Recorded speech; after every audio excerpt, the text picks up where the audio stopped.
Pursigido ni Gobernador Matthew Marcos Manotok amang pasayat iti serbisyo ti Governor Roque B. Ablan Sr. Memorial Hospital.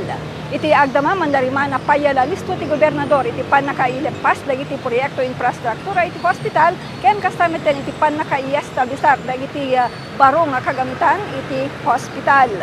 Kabayatan na impanakel ni Gobernador Matthew Marcos Manotok iti daytoy nga tawen 2024 ket adu dagiti maynayon nga baro nga doktor iti hospital ken adu pay dagiti maynayon nga nurses, therapists, technicians ken medical technicians.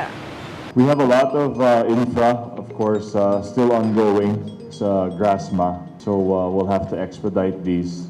Our 3-story clinic, lab, our ER, ongoing pa, as well as the main building, Salunat building, and the medical arts building.